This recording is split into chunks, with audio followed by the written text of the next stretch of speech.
So এখন আমরা যেটা দেখব সেটা হচ্ছে দুইটা প্রবলেম প্র্যাকটিস করব। একটা হচ্ছে write a program to check whether a number is digit or not. আমি একটা ক্যারেক্টার কিবোর্ড থেকে ইনপুট করব। আমি জানি স্ক্যানে হয়তো তোমার জানা আছে সবার। সো একটা ক্যারেক্টার ইনপুট করব, সেই ক্যারেক্টারটা চেক করব এটা কি ডিজিট কিনা। ডিজিট হচ্ছে 0 থেকে 9-এর মধ্যে হলে ডিজিট, না হলে এটা ডিজিট না। ওকে, সো আমার কাজ হচ্ছে শুধুমাত্র ডিজিট কিনা এটা চেক করা। রাইট এবং আরেকটা প্রোগ্রাম লিখব, write a program to convert number to dozen. আমরা জানি 12টাতে 1 ডজন হয়। তো একটা একটা নির্ধারিত নাম্বার দিব, সেই নাম্বারে কত ডজন এবং কতগুলো রিমেইনিং থাকে সেটা আমরা একটু বের করব। এই দুইটা প্রবলেম প্র্যাকটিস করব। দেন আমাদের কিছু অ্যাসাইনমেন্ট থাকবে, পরবর্তীতে আমরা সেই অ্যাসাইনমেন্টগুলো বুঝিয়ে দিব। ওকে, তো আমরা এখন একটু লাইভ ডেমোতে চলে যাই। প্রথম প্রোগ্রামটা হচ্ছে আমাদের একটা ডিজিট দিব, সেটা একটা ক্যারেক্টার নিব, সেটা ডিজিট কিনা চেক করব। ওকে, সো আমরা একটা ক্যারেক্টার ভেরিয়েবল নিই, ক্যারেক্টার লেট সি একটা ভেরিয়েবল। ওকে, স্ক্যান করলাম, সি এর মধ্যে %c, অ্যাড্রেস অফ সি। ওকে, এখন আমি একটা স্টেটমেন্ট লিখব, যদি এই সিটা greater equal to character 0 and এই সিটা লেস দ্যান ইকুয়ালস টু 9। ওকে, যদি আমরা জানি আস্কি ভ্যালু আছে, এই সি এর আস্কি ভ্যালুটা যদি 0 ক্যারেক্টারের চেয়ে বড় অথবা সমান হয় এবং printf this is digit। ওকে, এখন আমরা কি লিখলাম আমরা একটু দেখি।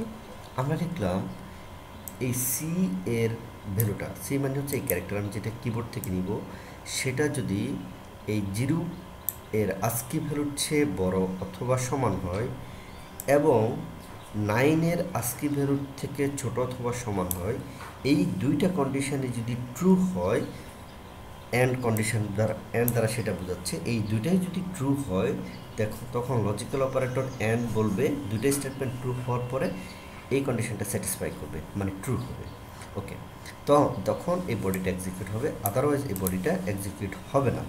ওকে, যদি কোনো একটা কেজে এটা ফেইল করে যে হ্যাঁ না আজকে ভ্যালু 0-র চেয়ে ছোট, তাহলে এটা কাজ করবে না, অথবা 9-এর চেয়ে বড়, তাহলে এটা কাজ করবে না। ওকে, আমরা একটু দেখি কীভাবে এটা কাজ করে। ওকে, সো আমরা একটু দেখি, সরাসরি আমরা রান করে দেখতে পারি। ওকে, এখন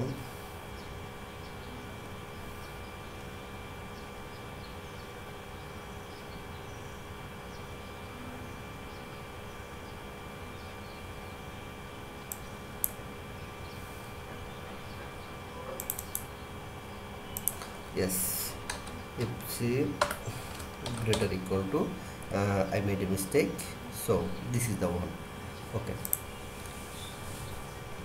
and আমি কিবোর্ড থেকে একটা ক্যারেক্টার দিচ্ছি লেট 5। ওকে, বলতেছে দিস ইজ দ্য ডিজিট। হ্যাঁ, আমি আবার এটাকে রান করলাম, এখন আমি কিবোর্ড থেকে দিলাম এ, এটাকে সে কিছুই বলবো না কারণ এটা ডিজিট না।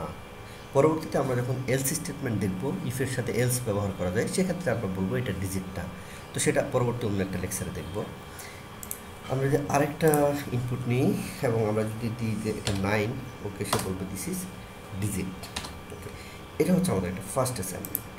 এখন আমরা একটা সেকেন্ড অ্যাসাইনমেন্ট করব, আমরা কিছু নাম্বার নিব। ওকে, সেই নাম্বারটাকে এটা কত ডজন হয় সেই নাম্বারটাতে এবং কত ডজন হয় সেটা আমরা বের করব। ওকে, তাহলে আমরা যেহেতু নাম্বারটা একটা পূর্ণ সংখ্যা হবে, আপনারা একটু একটা ভেরিয়েবল নিই ইন্টিজার নাম্বার।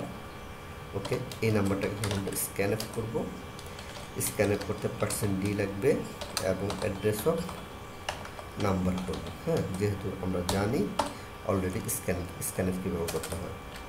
এখন আমি ডজন নামে একটা ভেরিয়েবল নিচ্ছি, সেই ডজন আমরা জানি 12টাতে 1 ডজন, তাহলে আমি কি করব, এই নাম্বারকে যখন 12 দিয়ে ভাগ করব তখন কি পাবো, ডজন পাবো। এখন মজার বিষয় হচ্ছে যদি নাম্বারটা পুরোপুরি 12 দিয়ে ভাগ যায় তাহলে ডজনটা আমি অ্যাকুরেট পাবো। যেমন ধরলাম আমার 24টা কলা আছে, তাহলে 2 ডজন, নাম্বার ভাগ 12 ইকুয়াল টু 2 ডজন। বাট যদি 25টা হয় সেক্ষেত্রেও আমার এটা যেহেতু integer operation, number divided by 12 দুইটাই ইন্টিজার এবং রেজাল্টটাও ইন্টিজারে রাখতেছে, তাহলে সে রাখবে 2। বাট আমার যে আরও একটা এক্সট্রা থাকলো সেটা কিন্তু আমি জানলাম না। তো সেটা বের করার জন্য আমাকে এখন কী করতে হবে, আমি আরেকটা ভেরিয়েবল নিব ইন্টিজার রিমেইনিং। ওকে, সেটা হবে আমার নাম্বারকে মডিউলাস 12 মানে 12 দ্বারা ভাগ করার পরে বাক্সের যেটা হবে সেটা হচ্ছে আমার রিমেইনিং। ওকে, এখন আমি দেখি একটু কীভাবে কাজ করা যায় এটাকে। সেটা হচ্ছে আমি এখন প্রিন্ট আপ করবো।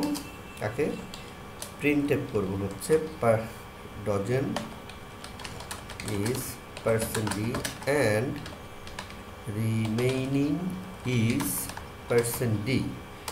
ওকে, তো প্রথম % ডিটা হচ্ছে ডজন প্রিন্ট করবে, আর পরেরটা হচ্ছে রিমেইনিংকে প্রিন্ট করবে। ওকে, সো আমরা একটু আসি, আমরা একটু রান করি কি বলে সে। প্রথমত যেহেতু আমার একটা ক্যারেক্টার দেওয়া লাগবে, দিলাম। এরপরে দেখি আমার প্রোগ্রামটা এখন আবার ওয়েট করতেছে। কেন ওয়েট করতেছে? কারণ আমি তাকে একটা নাম্বার দিতে হবে। ওকে, আমি দিলাম 120, তার মানে আমাকে বলতেছে দিস ডজন ইজ 10, মানে হচ্ছে 10 ডজন, অ্যান্ড রিমেইনিং হচ্ছে 0, অর্থাৎ বরাবর 10 ডজনে 120টা হলো। ওকে, সো এটা এই হচ্ছে আমাদের অবস্থা। এখন আমরা আমাদের কিছু অ্যাসাইনমেন্ট দেখব। অ্যাসাইনমেন্ট হচ্ছে কীরকম আমরা একটু দেখি। সেটা হচ্ছে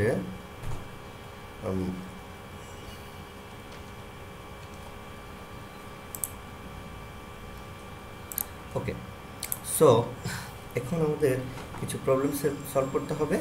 একটা হচ্ছে এই assignment 1, write a C program to convert days into year, month, day. আমি ইনপুট দিব 373 বা এরকম যে কোনো নাম্বার, তখন সেটাকে ইয়ারে ভাগ করবে, মান্থে ভাগ করবে, ডেতে ভাগ করবে। আউটপুটটা এরকম বিভিন্ন ইনপুটের জন্য এটা টেস্ট করতে হবে। অ্যাসাইনমেন্ট 2 হচ্ছে একটা প্রোগ্রাম যেটা হচ্ছে কোনো একটা ইয়ার দিব, সেই ইয়ারটাকে বলবে এটা লিপ ইয়ার নাকি নট লিপ ইয়ার। এখন লিপ ইয়ার এবং নট লিপ ইয়ার কী জিনিস সেটা পড়তে হবে উইকিপিডিয়া থেকে অথবা ওয়েবসাইট থেকে দেখে নিতে হবে লিপ ইয়ার কী জিনিস, নট লিপ ইয়ার কী জিনিস।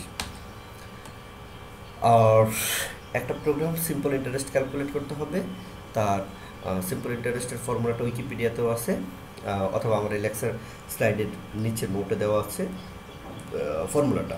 সো এই ফর্মুলা অ্যাপ্লাই করে সিম্পল ইন্টারেস্ট বের করতে হবে। ওকে, একটা প্রোগ্রাম যেখানে ইন্টার মার্কস অফ 5 সাবজেক্ট, 5টা সাবজেক্টে মার্কস দেওয়া হবে, এবং calculate total, average and percentage. এই টোটাল জিনিসটাকে আমরা কী করব, ক্যালকুলেট করব। সো এই টোটাল জিনিসটা যখন ক্যালকুলেট হবে আমরা আলাদা আলাদা শুরু করবো। 5টা সাবজেক্টে মার্কস দেবো, ধরি সিএসসি, ফান্ডামেন্টাল, 0, 1, 101, 102, 103, 104, 105, এই 5টা সাবজেক্টের নাম্বার দেওয়া হলো। তখন সেই নাম্বারগুলো টোটাল বের করবে, অ্যাভারেজ বের করবে, পার্সেন্টেজ বের করবে। এই হচ্ছে আমাদের অ্যাসাইনমেন্ট। তো থ্যাংক ইউ অল। আশা করি অ্যাসাইনমেন্টগুলো ডিউ টাইমে আপনারা সলভ করবেন। এটাই, ধন্যবাদ।